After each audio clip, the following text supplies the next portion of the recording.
Islam ni memuliakan hidup seorang. Cara pakaian, cara kita berinteraksi, cara kita dalam berkeluarga, cara kita dalam masyarakat, Islam diatur semua dalam hidup kita ni. Yang selayaknya dalam hidup kamu, kamu hanya takut pada Allah. Ni orang kita kan ramai kan, dalam hidup kita ni kadang-kadang orang datang ulur tangan nak bersalam dengan kita, lelaki perempuan misal contohnya. Kita takut jatuh air muka dia. Kita tak takut kalaulah Allah marah pada kita.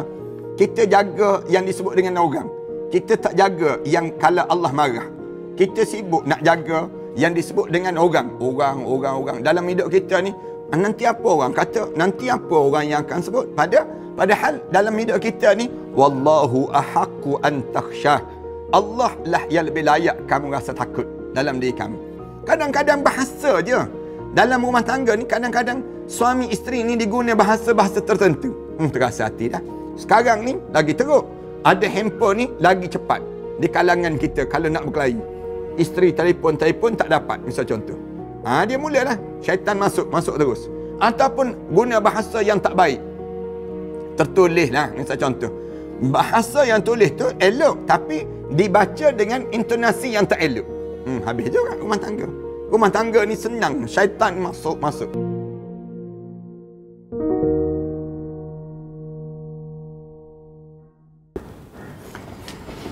Assalamualaikum warahmatullahi ta'ala wabarakatuh. Alhamdulillahirabbil alamin. Wassalatu wassalamu ala asyrafil anbiya'i wal mursalin wa ala alihi wa sahbihi ajma'in. Subhanaka la ilma lana illa ma 'allamtana innaka antal alimul hakim. Rabbi shrah li sadri wa yassir li amri wahlul 'uqdatam min lisani yafqahu qawli. Rabbi yassir wa la tu'assir wa tammim bil khair, amma ba'd. Para penonton dan sahabat-sahabat yang dikasihi sekalian, pertamanya marilah sama-sama kita mengaturkan rasa syukur yang tak terhingga kepada Allah di atas nikmat peluang di mana Allah masih lagi memberi ruang kepada kita untuk kita meneruskan perbincangan pada ayat yang ke-37 daripada surah Al-Ahzab pada kali ini, di mana dalam ayat yang ke-37 ini kita akan mulakan tentang mengenai hukum-hukum terhadap yang disebut dengan anak sendiri dengan anak angkat ataupun pernikahan Rasulullah sallallahu alaihi wasallam dan juga Zainab, bagi menghilangkan hukum di sudut membinkan anak ini sendiri. Kalau kita belajar daripada ayat yang ke-37 ini, mari kita baca dahululah. Mudah-mudahan kita dapat pahala daripada bacaan yang kita baca ni. A'udzubillahi minasyaitanirrajim. Bismillahirrahmanirrahim. Wa idh taqulu lilladzi an'ama Allahu 'alaihi wa an'amta 'alaihi amsik عليك زوجك واتق الله وتخفي في نفسك ما الله مبديه وتخشى الناس والله أحق أن تخشاه فلما قضى زيد منها وطرا زوجناكها لكي لا يكون على المؤمنين حرج في أزواج أدعيائهم إذا قضوا منهن وطرا وكان أمر الله مفعولا. Sadaqallahul Azim. Satu ayat yang kita belajar ni pada petang yang baik ini, di mana Allah Subhanahu wa taala cerita tentang ayat yang ke-37 ini. Dan ingatlah wahai Muhammad, katanya Allah, wa idh taqulu lilladzi an'ama Allahu alaihi, dan ingatlah wahai Muhammad ketika mana kamu berkata pada orang yang telah dikurniakan oleh Allah dengan nikmat Islam dan yang kamu juga telah berbuat baik kepadanya. Ini Rasulullah sallallahu alaihi wasallam diingatkan oleh Allah tentang satu peristiwa di mana Allah jadikan satu nikmat yang besar dalam hidup ini yang diberi kepada seseorang ni ialah nikmat yang disebut dengan Islam. Bila seseorang tu dapat nikmat Islam, ni nikmat dalam hidup seorang, kerana menjadi seorang Muslim ni merupakan satu satu pemberian yang bernilai dalam hidup seorang. Ini cara Allah Subhanahu Wa Taala ajar. Di awal-awal ni Allah Subhanahu Wa Taala sebut, wa istaqulu lilladzi an'ama Allahu alaihi. Dan ingatlah ketika mana kamu sebut pada orang yang telah Allah bagi nikmat Islam padanya. Nikmat yang Allah bagi pada dia, lepas pada nikmat Islam ni barulah kira nikmat-nikmat yang lain. Dalam hidup kita, kita kena faham demikian. Bila kita dapat Islam, maknanya kita bernilai dalam kehidupan kita. Kita akan rasa mulia dalam hidup. Islam ni memuliakan hidup seorang. Cara pakaian, cara kita berinteraksi, cara kita dalam berkeluarga, cara kita dalam masyarakat, Islam diatur semua dalam hidup kita ni. Cuba bagi tahu pada kita kat mana yang ajaran Islam yang menyebabkan manusia ni jadi hina dalam hidup ni. Tak ada. Islam dia tak ajar manusia ni jadi ganas. Islam dia tak ajar manusia ni jadi rosak. Islam dia tak ajar manusia ni jadi hidup dalam keadaan yang tak tenteram. Tetapi segala ajaran Islam ni semua nak mengajar manusia supaya hidup sempurna. Di dunia pun sempurna, dalam kubur kita sekejap lagi pun sempurna. Kemudian sampailah di akhirat nanti hidup sempurna, kemuncak kesempurnaan kita ialah kita masuk dalam syurga Allah Subhanahu Wa Taala. Sebab tu Allah gunakan an'amallahu alaih. An'amallahu alaih. Allah telah bagi nikmat ke atas dia. Siapa orang yang Allah bagi ni? Dalam ulama-ulama mentafsirkan ialah Zaid bin Harithah. Zaid bin Harithah ni di antara nikmat yang Allah bagi pada dia ialah nikmat baginya Islam. Kita ni di antara orang yang Allah bagi nikmat Islam. Ini nikmat dalam hidup kita. Kita patut rasa syukur. Alhamdulillah aku jadi orang Islam. Kalau aku jadi orang yang selain daripada Islam, macam manalah hidup ni? Hidup kita ni tentulah jadi kelam kabut. Cuba tengok orang yang bukan Islam. Hidup macam mana? Hidup dia kelam kabut je. Kenapa? Kerana Islam mengajar kehidupan ini, jadi hidup kita tersusun dan terurus.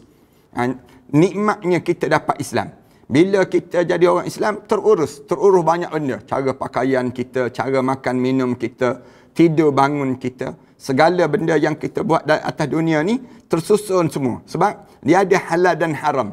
Dia ada syurga dan neraka. Dia ajar pada umat manusia. Kamu nak bertindak apa pun, wahai orang Islam, kamu kena ikut ajaran agama. Dalam bidang sosial, dalam bidang politik, dalam bidang pendidikan, dalam bidang hiburan, semua bidang yang kamu lalui dalam hidup kamu, kamu kena ajar pada diri kamu dengan apa dia? Dengan apa yang diajar oleh Allah pada diri kamu. Melalui apa dia? Melalui ajaran agama Islam. Sebab tu kita sebut Islam ni bukannya satu ajaran yang disebut sama dengan ajaran agama-agama lain. Dan kita tak boleh sebut Islam ni satu agama dia panggil agama religion. Tak boleh sebut demikian. Islam ni dia bukan religion, tapi dia ni satu yang disebut dengan apa dia? Dinul hayah. Way of life. Satu cara kita nak hidup. Macam mana kita nak hidup? Maknanya Islam ni bukan macam agama Buddha, macam agama Kristian, agama yang lain, tidak. Tapi Islam ni satu cara hidup kamu. Macam mana kamu nak hidup di atas dunia ni? Dalam bab berkeluarga, dalam bab bermasyarakat, dalam bab apa saja, kamu hidup dengan cara yang disusun oleh Allah Subhanahu Wa Taala. Nikmat tak nikmat? Nikmat yang disebut dengan cara begini, nikmat. Allah gunakan kalimah an'amallahu alaih. Dan ingat, orang yang Allah kamu sebut pada orang yang diberi nikmat oleh Allah pada dia. Wa an'amta alaihi. Dan nikmat-nikmat ke atasnya. Ya Allah telah kurniakan pada dia nikmat-nikmat yang lain, yang baik, yang Allah bagi pada dia tersebut. Apa dia? Kamu sebut pada mereka, amsik alaika zaujaka. Kamu janganlah kamu cerai isteri kamu. Jangan kamu cerai isteri kamu. Dan lalu kamu sebut wattaqillah, dan bertakwalah pada Allah. Apa dia? Yang kamu sebut pada orang yang demikian. Kamu sebut pada Zaid kan? Muhammad Rasulullah sallallahu alaihi wasallam, Allah ajar pada dia. Bila Zaid bin Harithah dia cerita yang dia ada masalah dengan Zainab dalam keluarga dia, dalam masalah kekeluargaan dia. Lalu dia mengadu sampai mengadu pada Rasulullah. Rasulullah kata apa dia? Kamu jangan cerai, kamu tahan diri kamu. Dalam berkeluarga ni jangan cepat nak lafaz cerai. Jangan cepat kamu nak pisahkan dengan dia. Jangan. Kemudian kamu pesan apa dia? Wattaqillah, kamu bertakwalah kepada Allah dalam urusan kekeluargaan terutamanya. Dalam urusan kekeluargaan ni, kamu bertakwalah pada Allah. dalam masalah, dalam keadaan demikian Allah Subhanahu Wa Taala sebut wa tukhfi fi nafsik mallahu mubdih. Dalam masa yang sama kamu menyembunyikan dalam hati kamu perkara yang Allah akan nyatakan. Ditegur pada Rasulullah sallallahu alaihi wasallam.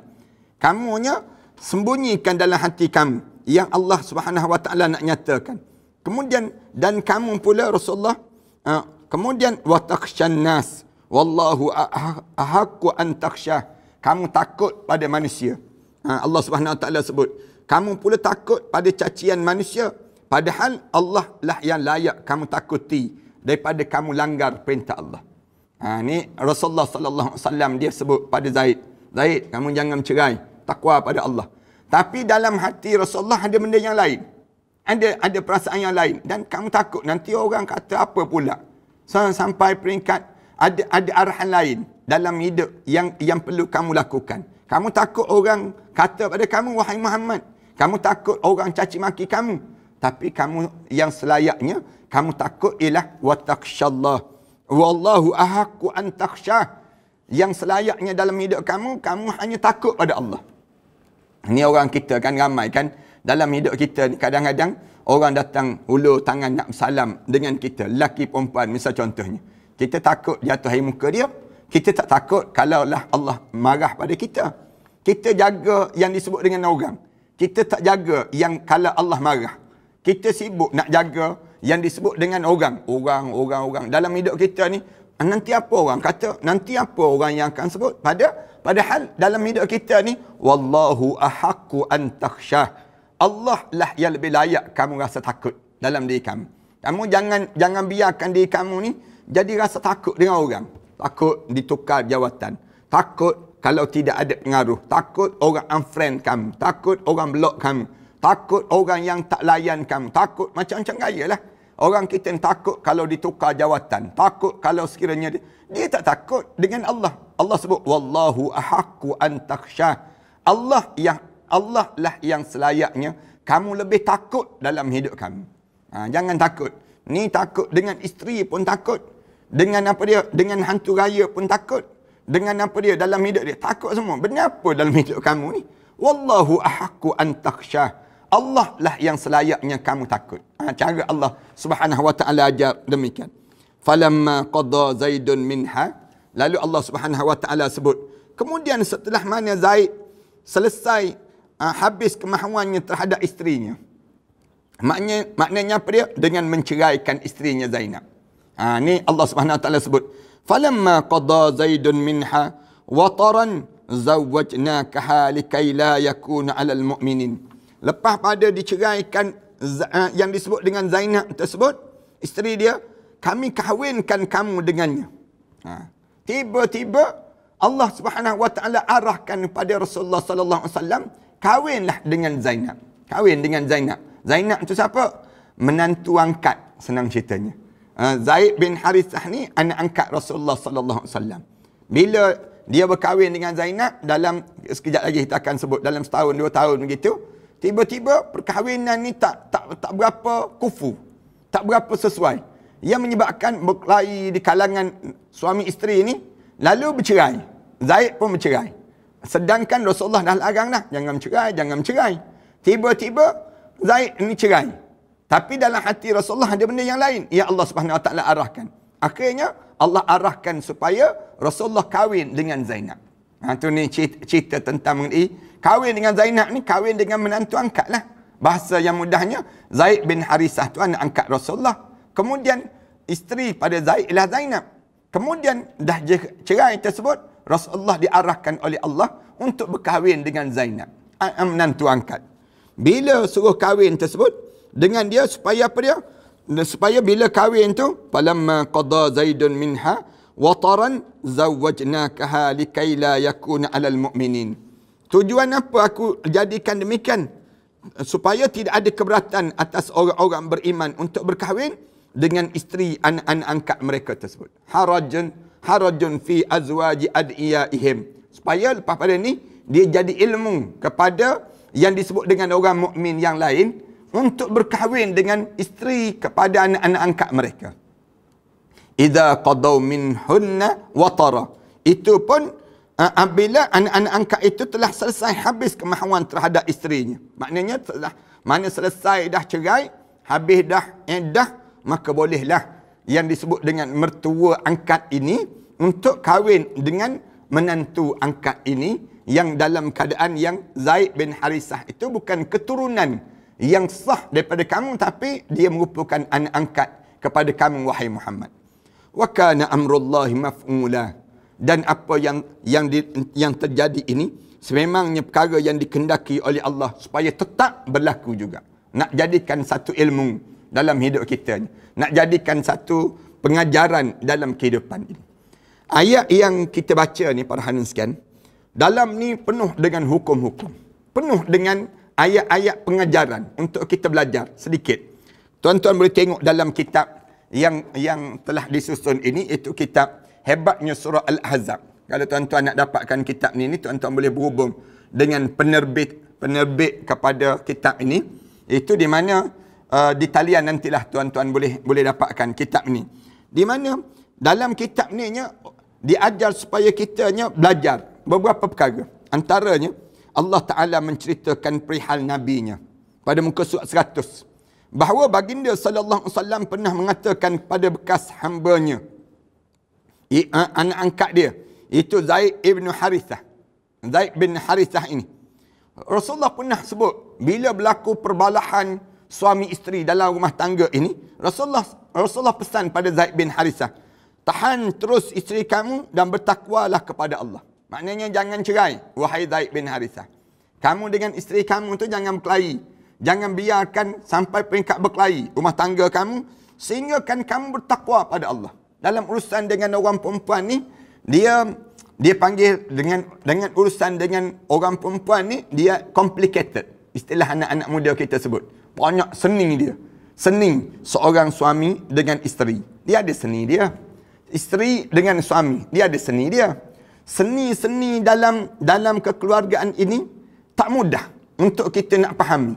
Ramai mana orang yang dah kahwin 12 tahun, 20 tahun, 30 tahun, bingung lagi terhadap pasangan hidup. Cuba tanya di kalangan orang yang dah berumah tangga. Siapa yang dah berumah tangga tu, ramai di kalangan mereka yang berumah tangga tu, perangai ni tak ada dulu. Sekarang baru anak ada. Misal contohnya, dulu perangai dia macam ni. Sekarang kenapa jadi macam ni? Dia panggil, yang ni disebut seni-seni dalam rumah tangga. Seni dalam rumah tangga ni, kalau di kalangan kita ni, ada orang yang dia tak mampu nak lalui keadaan yang demikian. Sehingga kan berlaku apa dia? Dia melalui dalam suasana kekeluargaan dia, sampai peringkat dalam hidup dia tu, melakukan peringkat dia nak menceraikan isteri dia. Ataupun isteri sibuk minta cerai dengan suami.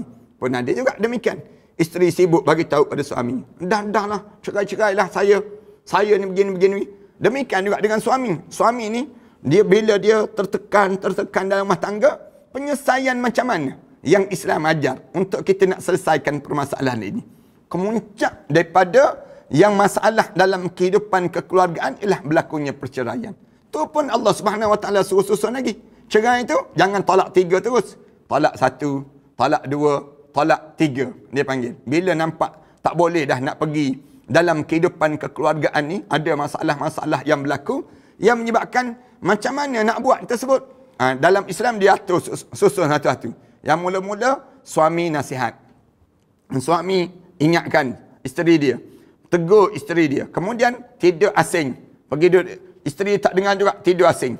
Pergi duduk jauh sikit daripada tidur dengan suami ni. Malam-malam tidur di tempat yang berasingan. Tak reti juga, tak faham juga. Pukul isteri, pukul. Fadribuhunna. Pukullah isteri kamu. Tapi pukul tu bukan maksudnya pukul ambil batang penyapu pukul isteri, tidak. Bukanlah maksudnya kita ambil dengan rotan sebesar-besar, sepak terajang jadi punching bag pada isteri, tidak. Pukul tu ambil yang disebut dengan lidi tu sekali kat bawah pada punggung dia. Ajar pada dia, sebut pada dia. Ni kena belajar, ni kena faham. Suami ni dia mesti jadi yang disebut dengan apa dia? Menjadi kepada dalam rumah tangga dia ketua kepada rumah tangga tersebut. Ar-rijalu qawwamuna 'alan nisa. Yang disebut dengan apa dia? Orang lelaki ni pemimpin kepada isteri dia, menjadi pemimpin kepada dalam rumah tangga dia. Tiba-tiba isteri ni ada perangai-perangai yang tak baik. Ataupun suami ni ada perangai yang tak baik. Berlaku pertelingkahan. Nak buat macam mana? Bila kita tegur nasihat tak berlaku, tak berjadi juga. Akhirnya, kita nak buat macam mana? Panggil orang yang ketiga yang mempertemukan di antara kita ni. Bagi tahu pada mereka, sebelah A, sebelah orang rumah, sebelah suami. Dua-dua ni berjumpa. Fab'athu hakaman min ahlihi wa hakaman min ahliha. Lantik wakil sebelah lelaki, lantik wakil sebelah perempuan berjumpa. Buat perbincangan, perdamaian. Bagaimana nak suruh selesai masalah keluarga ini. Tiba-tiba tak selesai juga. Yang kita lantik ni berkelahi pula tak kena gaya ni. yang hakim, di antara hakim dengan hakim ni berkelahi. Tak selesai juga. Jadi macam mana nak selesai dalam masalah ni? Cari pilihan yang ketiga. Pilihan yang ketiga apa dia?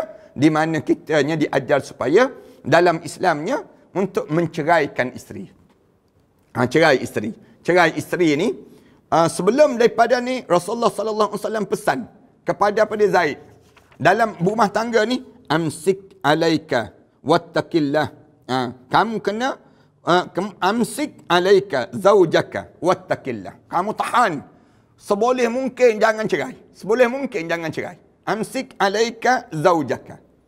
Isteri kamu tu kamu tahan dulu. Wattaqillah.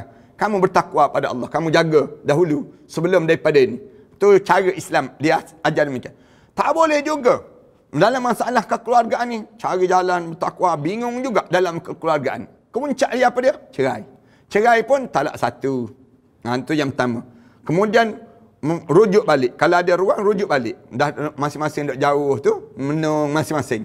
Bila masing-masing termenung, dalam keadaan termenung tu, dalam keadaan begitu, Islam ajar supaya apa dia? Supaya cari jalan untuk berdamai balik. Balik semula. Suami isteri ni rugi, berkelahi, nanti kesan pada anak-anak. Nanti kesan pada masa depan. Nama baik pun hilang. Kemudian banyaklah yang disebut demikian. Akhirnya, macam mana nak buat? Berkelahi lagi. Dah rujuk tu, dah berkelahi lagi. Lepas tu, cerai kali yang kedua. Kali yang ketiga. Lepas pada kali yang ketiga, Allah Subhanahu Wa Taala jadikan supaya dalam keadaan sebegini, Allah jadikan peringkat yang ketiga tu, tak ada dah untuk kamu rujuk pada diri kamu. Tapi yang berlaku ni, rujuk yang ni cerai yang pertama saja. Perihal yang berlaku ni. Zaid ibn Harithah adalah orang yang telah mendapat limpahan nikmat daripada Allah Ta'ala. Tu sebab tu Allah Subhanahu Wa Taala sebut awal-awal lagi, an'amallahu alaih. Di antara orang yang telah diberi nikmat oleh Allah kepada dia. Allah telah menjadikan Zaid masuk Islam dan mengikuti Rasulullah sallallahu alaihi wasallam. Zaid bin Harithah ni nak buatnya dianya nikmat pada diri dia tu, Allah masukkan dia dalam Islam. Bila Allah buka pintu Islam untuk dia. Padahal patutnya bagi nikmat Islam ni pada siapa? Pada Abu Talib tu, bapa saudara Rasulullah. Tapi Abu Talib tak dapat nikmat demikian. Abu Talib tak dapat nikmat Islam. Zaid bin Harithah dia dapat nikmat Islam. Bila dapat nikmat Islam ini sendiri, lalu dia masuk Islam, dia ikut Rasulullah sallallahu alaihi wasallam. Yang disebut dalam ayat tersebut, alaihi wa an'amta, dan kamu juga telah memberi nikmat kepada dia.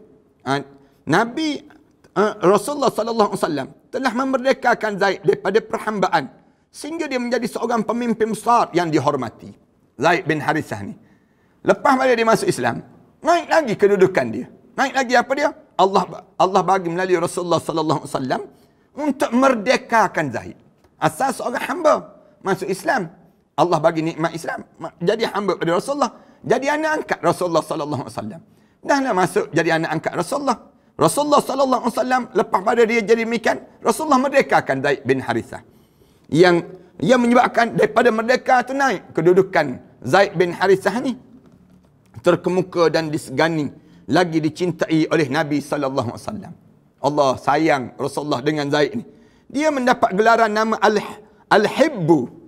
Satu gelaran yang mulia di sisi Rasulullah. Ni antara orang yang dicintai oleh Rasulullah. Kecintaan Rasulullah. Digelarkan Zaid bin Harithah ni digelar dengan gelaran Al-Hibbu. Dia berkata kepada anaknya, gelaran nama Al-Hibbu Ibnul Hibbi. Dia sebut demikian. Aku ni seorang yang Rasulullah panggil aku Al-Hibbu. Kepada apa dia? Ibnul Hibbi. Kepada orang yang dikasihi, yang dicintai. Aku orang yang dicintai. Anak kepada orang yang yang mengasihi, yang bermaksud orang yang disayangi oleh Rasulullah sallallahu alaihi wasallam. Zaid bin Harithah ni.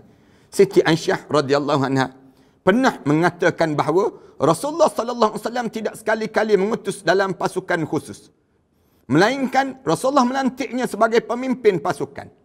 Nak sebutnya Zaid bin Harithah ni. Kalau dihantar perang-perang kecil-kecil ni, mesti Rasulullah kalau dihantar je untuk perang, Zaid bin Harithah akan menjadi pemimpin dalam peperangan itu.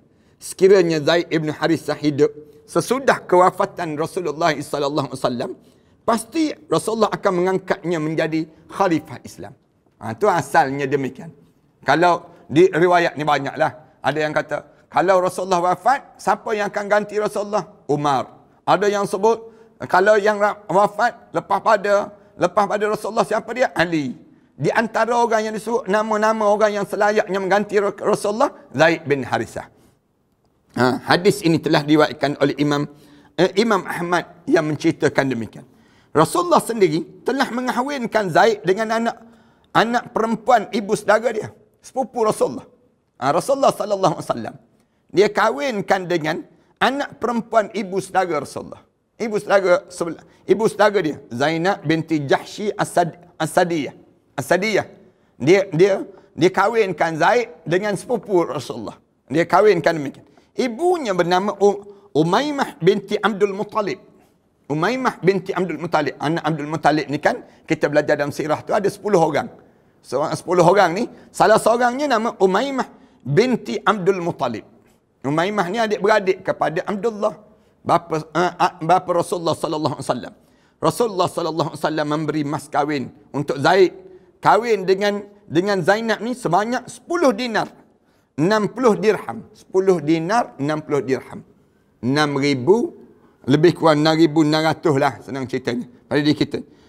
Kain tudung bagi waktu mana set perkahwinan ni, Rasulullah bagi apa dia? Kain tudung. Bagi kain tudung. Nak kahwin, kamu Zaid, kamu nak kahwin dengan Zainab, aku sayang pada kamu, kamu kahwin dengan Zainab. Kahwin dengan Zainab, kain tudung. Bagi lagi milhafah. Milhafah ni kain selimut. Bagi kain selimut. Ni hantaran perkahwinan waktu mana Zaid nak kahwin dengan Zainab. Kemudian apa lagi? Pakaian rumah wanita. Orang perempuan dia ada pakaian dalam rumah untuk orang perempuan itu sendiri. Lepas tu bagi lagi, apa lagi? 50 mud makanan. 50 gantang lah senang cerita. 50 gantang makanan dan 10 mud kurma. Dibagi untuk yang disebut perkahwinan tersebut. Ni kahwin Zaid dengan Zainab. Rasulullah lah yang mempertemukan mereka tersebut. Demikian menurut Muqattil Ibn Hayyan, Zainab tinggal bersama suaminya selama 1 tahun ataupun lebih daripada setahun. Kahwin tu tinggal dengan Zaid ni lebih daripada setahun. Tapi sayangnya rumah tangga mereka ni bergolak. Lalu terjadilah pergaduhan di antara kedua-duanya. Jadi perbalahan Zaid ibn Harithah dengan Zainab binti Jahsy.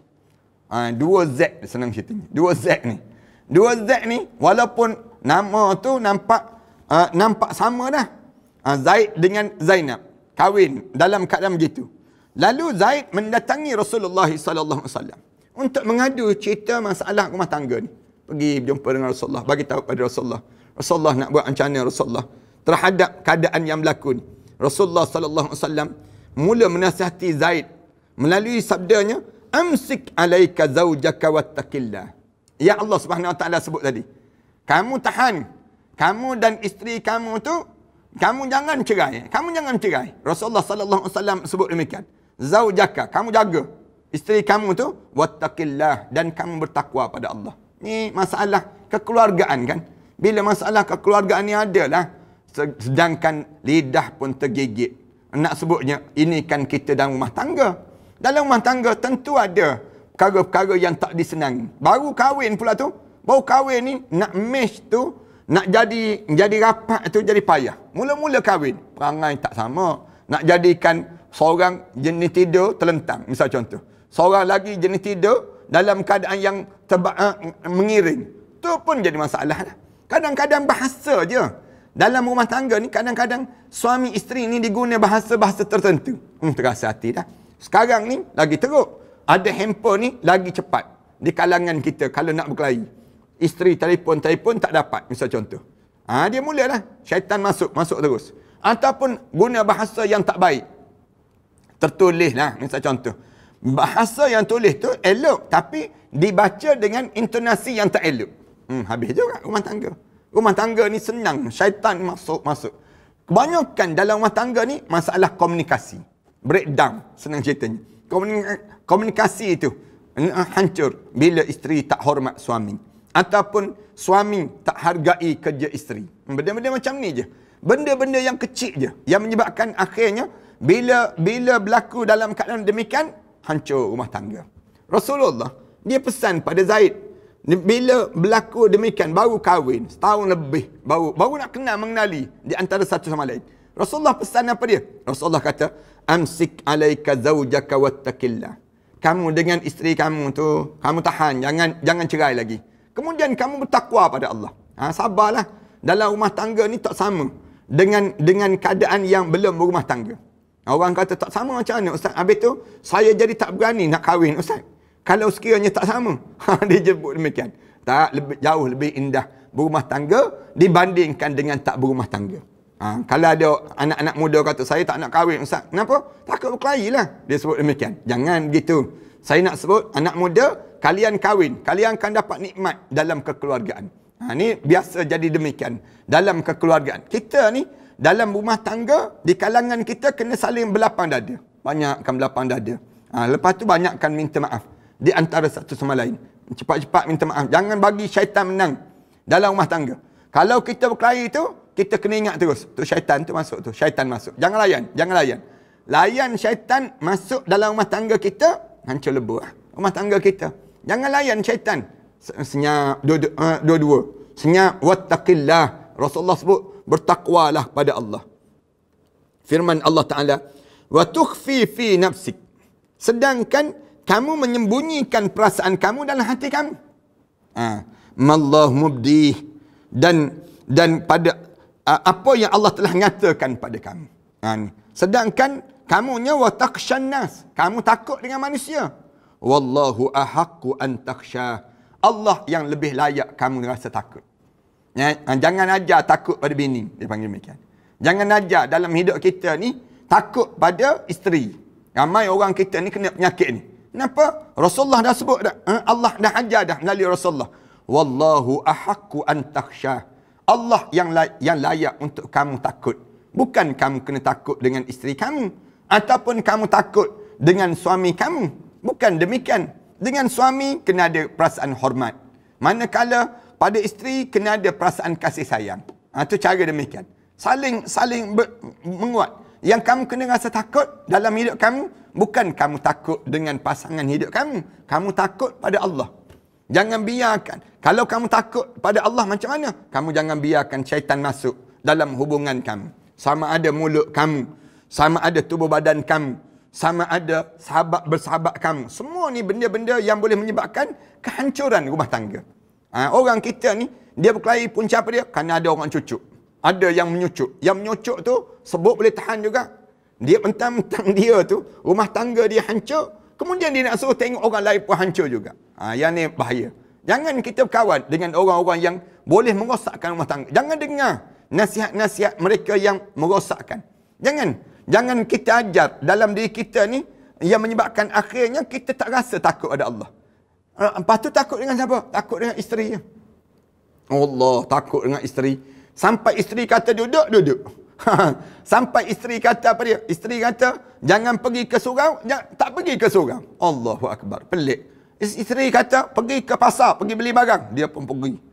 Isteri kata pergi, isteri sebut apa dia? Kamu duit simpan kat mana? Duit. Mari sini. Duit pun kena isteri yang kawal duit dia.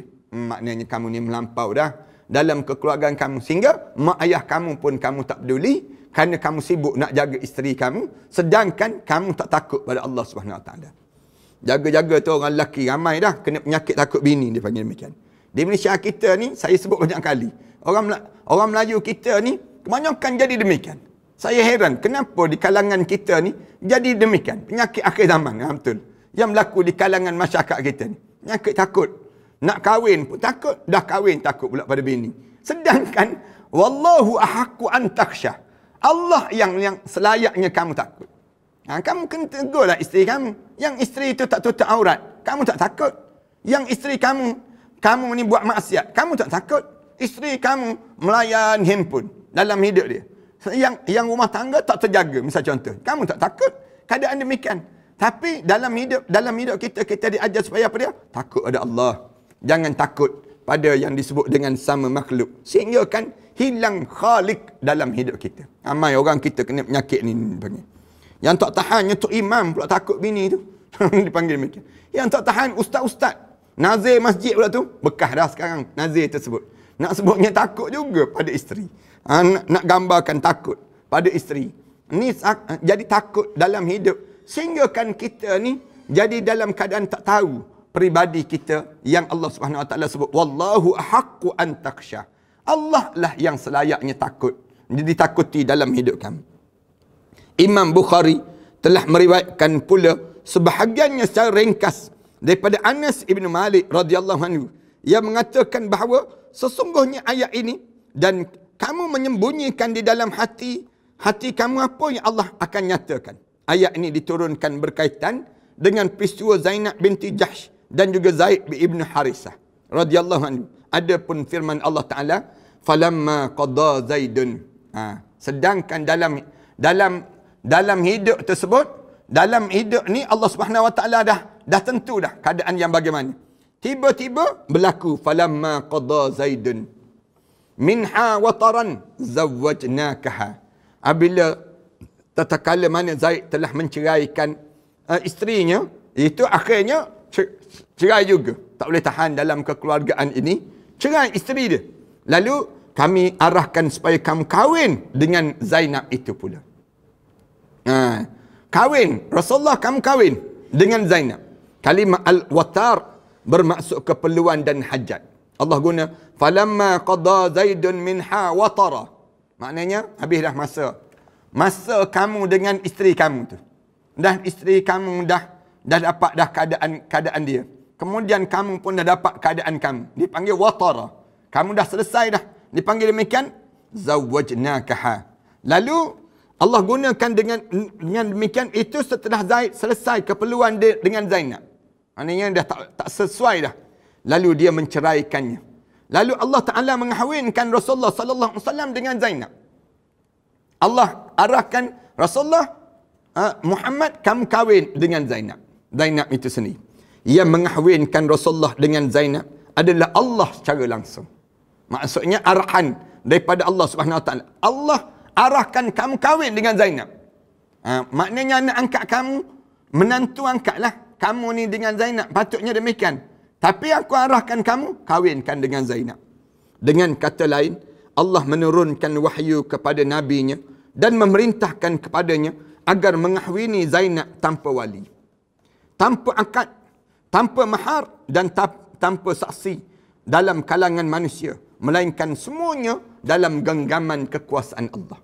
Allahu Akbar. Ni sejarah ni dalam hidup di mana Allah suruh kahwin dengan Zainab tanpa wali, tanpa akad, tanpa mahar dan tanpa saksi di kalangan manusia.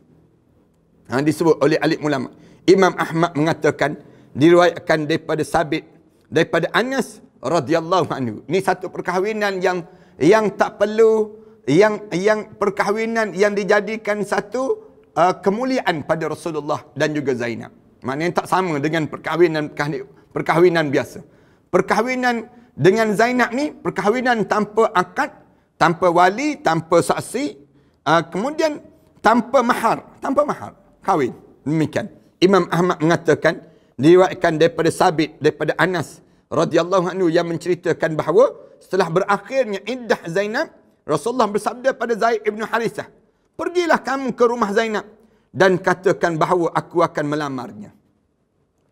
Rasulullah suruh ada Zaid. Zaid tu bekas suami pada Zainab. Habis je yang disebut dengan habis je yang tempoh iddah, dia sebut pada Zaid. Zaid kamu bagi tahu pada Zainab, Allah Subhanahu Wa Taala nak sebutnya Allah Subhanahu Wa Taala arahkan aku kahwin dengan Zainab. Maka Zaid pun pergi ke rumah Zainab yang ketika itu sedang membuat adunan roti. Cerita dia. Ketika itu Zaid melihatnya dengan keadaan yang berbeza dan tidak sanggup memandangnya. Zaid ni kesian lah. Dia panggil tengok isteri dia. Rasa sayu je. Kemudian dia menyampaikan berita pada Zainab bahawa Rasulullah sallallahu alaihi wasallam melamarnya. Padahal dia bekas suami pada Zainab. Bagi tahu pada Zainab, Rasulullah arahkan aku supaya melamar kamu, wahai Zainab. Zainab menjawab, aku tidak akan melakukan suatu tindakan apa-apa pun sebelum beristikharah memohon petunjuk daripada Allah. Zainab pun sedap juga jawab. Zainab jawab apa dia? Dia sebut dalam hidup dia ni, dalam hidup dia tak akan buat suatu benda kecuali dia nak istikharah dulu. Walaupun Rasulullah datang. Padahal Rasulullah datang untuk nak berkahwin dengan dia. Zainab bangkit menuju masjid. Lalu turunlah ayat ini. Dan Rasulullah terus masuk menemui Zainab tanpa keizinannya. Rasulullah pun masuk. Baginda menjamu roti dan daging sebagai walimah perkahwinan baginda dengan Zainab. Lepas pada itu, terus dianggap menjadi suami isteri. Selepas itu, Rasulullah jamu roti dengan kambing untuk makanan pada para tetamu. Para tetamu pulang walaupun masih ada beberapa orang lelaki yang sedang bercakap-cakap, bincang selepas jamuan makanan itu. Ada orang duduk cakap, oh dia kata pelik ni, kahwin pelik ni, begini. Rasulullah sallallahu alaihi wasallam keluar dan Zaid mengikutinya. Rasulullah keluar, Zaid ikut. Lalu Rasulullah memasuki bilik para isteri Rasulullah yang lain dan bersalaman dengan mereka. Rasulullah salam dengan isteri-isteri Rasulullah. Ini nak sebutnya dalam keadaan begitu. Kemudian lalu mereka bertanya, wahai Rasulullah sallallahu alaihi wasallam, bagaimana keadaan isteri baru tuan? Isteri ni tanya, macam mana keadaan isteri baru? Isteri maknanya tanya keadaan demikian. Zaid ibn Harisah menyambung kisahnya bahawa dia tidak mengingati apa yang diberitahu kepada Rasulullah sallallahu alaihi wasallam. Sama ada Rasulullah diberitahu ataupun tidak mengenai kepulangan semua tetamu ke rumah masing-masing. Zaid kata, aku tak ingat dah. Rasulullah bercakap dengan isteri-isteri dia tu. Rasulullah bercakap tentang apa dia. Tapi isteri Rasulullah yang lain tu terimalah dalam keadaan yang masing-masingnya redha ketentuan Allah Subhanahu Wa Taala dalam kehidupan Rasulullah sallallahu alaihi wasallam. Kalau tempat kita perang terus tak kena gaya. Masuk tu, abang baru kahwin lain. Misal contoh. Abang baru, abang tak bagi tahu dah pada saya. Abang, ni tak. Bila berlaku macam ni, masing-masing dalam keadaan tenang. Isteri Rasulullah sallallahu alaihi wasallam. Isteri Rasulullah sallallahu alaihi wasallam ni bila saja begitu tanya bagaimana keadaan isteri baru Rasulullah sallallahu alaihi wasallam. Kemudian Rasulullah masuk ke dalam rumah termasuk Zaid. Walau bagaimanapun Rasulullah menurunkan kain yang menjadi penghalang antara Rasulullah dengan Zaid. Rasulullah turunkan kain. Kemudian turunlah ayat hijab. Setelah itu Rasulullah menyampaikan pada kaum baginda melalui nasihatnya, iaitu firman Allah Ta'ala, janganlah kamu masuki rumah-rumah Nabi kecuali apabila kamu diizinkan. Dalam surah Al-Ahzab ayat 53, depan nanti kita akan jumpa dalam ayat ni. Bila Rasulullah masuk dalam rumah tu, turun pula ayat yang lain. Yang cerita tentang jangan kamu masuk dalam rumah Nabi kecuali apabila kamu diizinkan. Imam Bukhari rahimahullah telah meriwayatkan melalui sahabat Anas radhiyallahu anhu yang menceritakan bahawa sesungguhnya Zainab binti Jahsh menunjukkan kebanggaannya kepada isteri-isteri. Zainab binti Jahsh rasa bangga dia kerana dia berkahwin dengan Rasulullah dalam keadaan yang beza dengan isteri yang lain. Isteri yang lain tu adalah cara Rasulullah. Rasulullah akad nikah cara yang biasa ni. Tapi Zainab binti Jahsh tak. Allah sendiri yang kahwinkan. Tanpa mahar, tanpa akad, tanpa saksi, tanpa wali. Dan dalam keadaan kebanggaan dia, Nabi yang lain dengan mengatakan pada mereka, kalian dinikahkan oleh keluarga kalian. Zainab dia sebut kan, kamu semua ni dikahwinkan oleh keluarga kalian. Sedangkan aku dinikahkan oleh Allah daripada aras Allah, daripada langit yang ketujuh. Allah mengahwinkan aku dengan Rasulullah sallallahu alaihi wasallam. Ni cerita ni kita ingat ni dalam sejarah kehidupan kekeluargaan Rasulullah sallallahu alaihi wasallam. Mulianya Zainab.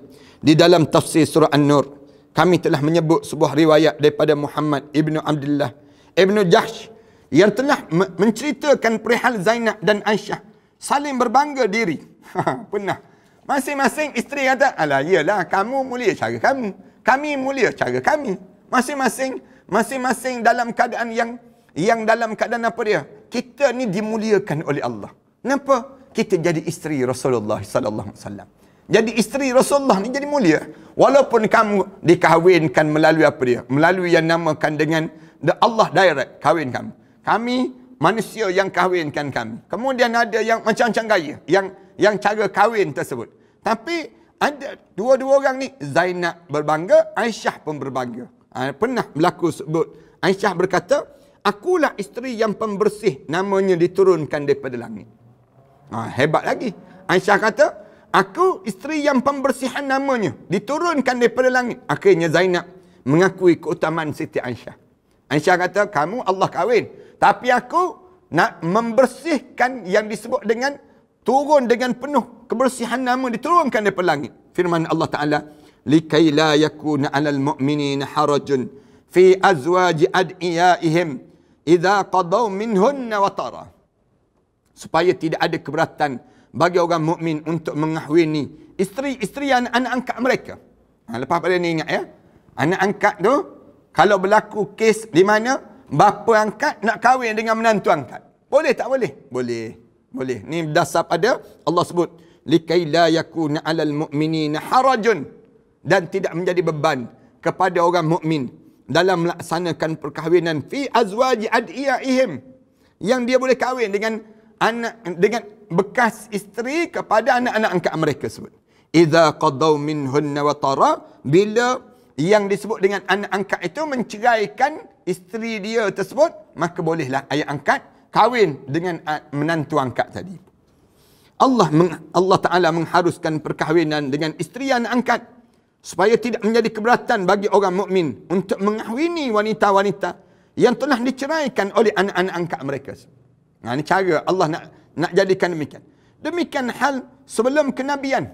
Sebelum berlaku kenabian, baginda telah mengangkat Zaid ibn Harisah sebagai anak angkatnya. Kalau kita baca dalam sejarah begitu. Sehingga Zaid dikenali sebagai anak Muhammad. Setelah itu Allah memutuskan kaitan itu melalui firman Allah, wa ma ja'ala ad'iyaakum abna'akum zalikum qawlukum bi afwahikum wallahu yaqulul haqq wa huwa yahdis sabil ud'uhum li abaihim huwa aqsatu indallah. Dan tidak menjadikan anak-anak angkat kamu sebagai anak kandung kamu. Allah sebut dalam surah Al-Ahzab, Allah Subhanahu wa taala cerita demikian. Anak-anak angkat kamu tidak menjadikan dia sebagai anak kamu, anak sendiri, tak boleh. Jangan siapa-siapa yang ada anak angkat, jangan letak ban kepada suami dia. Jangan dibankan. Siapa-siapa yang ada anak angkat, jangan dibankan pada keturunan dia. Allah Subhanahu wa taala larang, haram hukum dia. Wa ma ja'ala ad'iyaakum abna'akum zalikum qawlukum bi afwahikum. Yang kamu sebut tu sampai dengan mulut-mulut kamu je yang sebut. Kemudian Allah Subhanahu wa taala sebut zalikum qawlukum bi afwahikum. Itu semua mulut-mulut kamu je yang sebut. Wallahu yaqulul haqq. Allah lah yang menyebut yang sebenarnya, wa huwa yahdis sabil, dan dialah yang menunjuk, yang disebut dengan dialah yang lebih adil pada Allah Subhanahu wa taala. Kemudian ditambah dengan penjelasan ia menguatkan peristiwa perkahwinan Rasulullah sallallahu alaihi wasallam dengan Zainab binti Jahsh setelah bercerai dengan Zaid bin Harithah ini, anak angkat Rasulullah.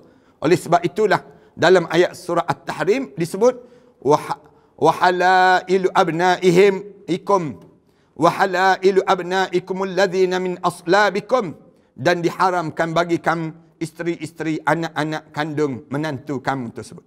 Hal ini bertujuan untuk menghindarkan kesalahfahaman terhadap anak angkat, kerana isteri anak angkat bukan mahram. Itu kita kena ingat. Isteri anak angkat tak boleh nak bersalam dengan kita. Tak boleh nak bersalam. Oleh sebab amalan tradisi mengambil anak angkat ramai berlaku dalam kalangan mereka ketika itu, maka setiap sesuatu yang telah berlaku adalah bersumber daripada apa yang telah ditakdirkan oleh Allah, yang diharuskan oleh Allah. Justru mengikut pengetahuan Allah Ta'ala, tidak dapat dielak lagi kenyataan tersebut yang menyatakan bahawa Zainab binti Jahsh kelak akan menjadi salah seorang daripada isteri-isteri Nabi sallallahu alaihi wasallam yang Allah angkat darjat dia untuk ditinggikan darjat Zainab binti Jahsh. Asalnya daripada menantu angkat, menjadi isteri kepada Rasulullah, menjadi ummahatil mu'minin, setelah mana Allah muliakan dalam keadaan demikian. Terima kasih di atas kesempatan yang baik pada petang yang baik ini. Mudah-mudahan Allah jadikan pertemuan ini pertemuan di kalangan yang baik di kalangan kita, dan kita boleh faham konsep beragama ni bagaimana pada diri kita ni. InsyaAllah kita akan sambung ayat yang ke-38 pada pengajian minggu yang akan datang nanti, pada setiap petang Khamis, petang Isnin sebegini insyaAllah. Petang Khamis. Ingat pada hari-hari Jumaat dah kitanya. Bila cerita tentang tafsir sebegini.